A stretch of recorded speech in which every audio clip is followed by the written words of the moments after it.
एक समय की बात है। एक छोटे से गांव के पास एक किसान अपनी खेती बाड़ी में दिन रात मेहनत करता था।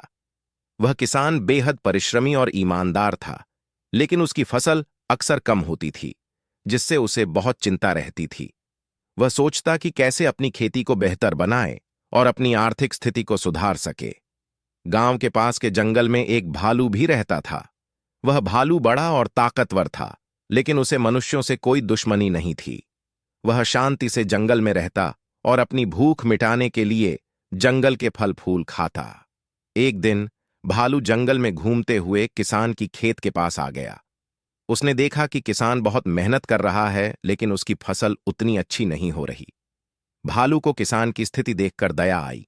उसने किसान से कहा, किसान भाई, मैं देख रहा हूं कि तुम बहुत मेहनत करते हो, लेकिन तुम्हारी फसल उतनी अच्छी नहीं होती। क्या मैं तुम्हारी कुछ मदद कर सकता हूं? किसान पहले तो डर गया, लेकिन फिर उसने सोचा कि भालू उसकी मदद करना चाहता है, तो डरने की कोई बात नहीं। किसान ने भालू से कहा, अगर तुम सच में मेरी मदद करना चाहते हो, तो मुझे फसल उगाने के कुछ तरीके बताओ। मेरी फसल बहुत कम होती है और मुझे नहीं पता कि इसे कैसे बेहतर बनाया जाए। भालू ने मुस्कुराते हुए कहा, तुम्हारी मेहनत और ईमानदारी को देखकर मैं तुम्हारी मदद करना चाहता हूं। मैं तुम्हें एक सलाह देता हूं। इस साल हम दोनों मिलकर फसल उगाएंगे।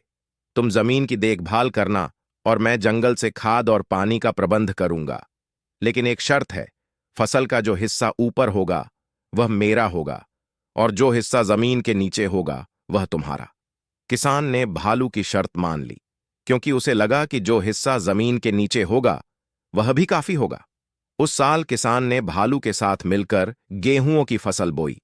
जब फसल तैयार हुई तो किसान को केवल जड़ें मिलीं, जबकि भालू ने ऊपर की सारी गेहूं की बालियां ले लीं। किसान को बहुत दुख हुआ, लेकिन उसने भालू से कुछ नहीं कहा। अगले साल भालू फिर से आया और कहा, किसान भाई, इस बार फिर से हम मिलकर फसल उगाएंगे, लेकिन इस बार तुम ऊपर का हिस्सा ले लेना और मैं नीचे का। किसान को भालू की बात पर शक हुआ, लेकिन उसने सोचा कि शायद इस बार उसे कुछ अच्छा मिल जाए। इस बार किसान ने आलू की फसल बोई। जब फसल तैयार हुई तो किसान के हिस्से में ऊपर का हिस्सा यानी पत्तियां आईं, जबकि भालू ने जमीन के नीचे से सारे आलू ले लिए। अब किसान को समझ में आ गया कि भालू चालाकी से हर बार उसे धोखा दे रहा है। उसने तय किया कि अब वह भालू की किसी बात में नहीं आएगा।